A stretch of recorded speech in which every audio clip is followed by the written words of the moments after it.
ఐఐటీలో IIITలో BTech చేయాలనేది మీ డ్రీమా? అయితే ఇది ఇండియాలో ఒకే ఒక యూనివర్సిటీ వల్ల సాధ్యం. అదే జేకే లక్ష్మీపతి యూనివర్సిటీ. ఇప్పుడే సంప్రదించండి.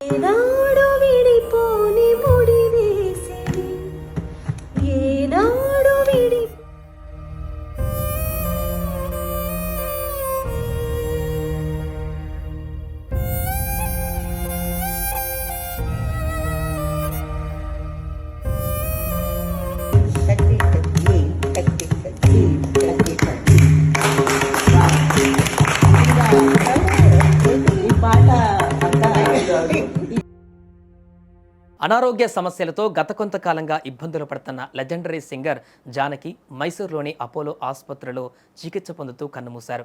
లెజెండరీ సింగర్గా తనకంటూ ఒక ప్రత్యేకమైన గుర్తింపును సొంతం చేసుకున్న జానకమ్మ ఇక లేరు అనే విషయాన్ని అటు సెలబ్రిటీలు ఇటు అభిమానులు సంగీత శ్రోతలు జీర్ణించుకోలేకపోతున్నారు.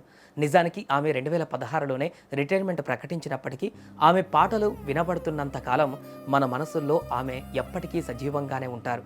ఆమె భౌతికంగా మనల్ని విడిచి వెళ్ళిపోయిన ఆఖరి క్షణం వరకు ఆమె పాటలతోనే బతికింది, పాటలలోనే శ్వాసించింది. ఇప్పుడు సోషల్ మీడియాలో కన్నీటి సముద్రంలో మారుస్తున్న జానకమ్మ చివరి వీడియో చూస్తే ఎవరికైనా గుండె తరుక్కుపోవలసిందే. ఈ ఏడాది మార్చి చివరి వారంలో ప్రముఖ టాలీవుడ్ సింగర్ సునీత చెన్నైలోని జానకమ్మ ఇంటికి వెళ్లారు. ఒక అద్భుతమైన గాయని తన గురువు లాంటి తల్లి లాంటి మహోన్నత శిఖరాన్ని చూడ్డానికి వెళ్ళిన క్షణాలవి. అక్కడ జానకమ్మ మంచంపై కూర్చొని ఉంటే సునీత గారు ఏమాత్రం సంకోచించకుండా కింద జానకమ్మ పాదాల దగ్గర కూర్చున్నారు. జానకమ్మ పాదాలను తాకుతూ ఎంతో భక్తితో ప్రేమతో సునీత గారు పాటలు పాడుతుంటే ఆ పాట వింటున్నంతసేపు జానకమ్మ ముఖంలో కనిపించిన ఆనందం మాటల్లో చెప్పలేనిది.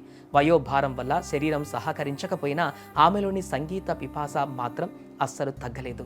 సునీత పాడుతున్న పాటకి అనుగుణంగా చేతులు ఊపుతూ ఎంతో ఉత్సాహంగా ఎంజాయ్ చేశారు. పాట పూర్తి కాగానే ఎంతో సంతోషంగా సునీతను దగ్గరకు తీసుకొని మనస్ఫూర్తిగా ఆశీర్వదించి ఎంకరేజ్ చేశారు.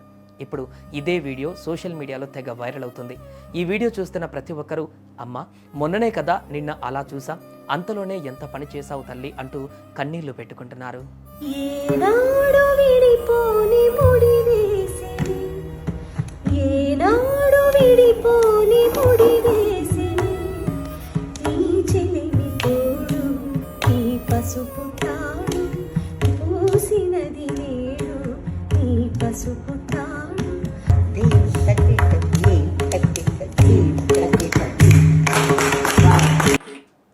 ఈ సంఘటన మనకు ఒక విషయాన్ని స్పష్టం చేస్తుంది. జానకి గారు ఈ భూమిపై బతికినంత కాలం కేవలం పాట కోసమే బతికారు. ఆఖరి రోజుల్లో కూడా ఆమె ఇంట్లో పాటలే ప్రతిధ్వనించాయి. సాధారణంగా మనుషులు వయసు పైబడినప్పుడు అన్నిటికీ దూరంగా మౌనంగా ఉండిపోతారు. కానీ జానకమ్మ అలా కాదు. ఆమె నరనరాల్లో సంగీతం ప్రవహించింది. ఆమె గొంతు పాడడం ఆపేసి ఉండవచ్చు, కానీ ఆమె గుండె చప్పుడు మాత్రం ఎప్పుడూ ఒక పాటలాగానే కొట్టుకుంటుంది. సునీత గారితో ఆమె గడిపిన ఆ ఆఖరి క్షణాలే అందుకు సజీవ సాక్ష్యం. తన జీవితాన్నే ముగించే ముందు కూడా ఒక గాయని పాడుతుంటే ఆ పాటను ఆస్వాదిస్తూ ఆ సంగీత ప్రపంచంలోనే లీనమైపోయి ఆ జ్ఞాపకాలతోనే ఆమె తుది శ్వాస విడిచారు. అందుకే అంటారు, కళాకారుడికి మరణం ఉండదు, వారు బతికినా వెళ్ళినా ఆ కళలోనే కలిసిపోతారు.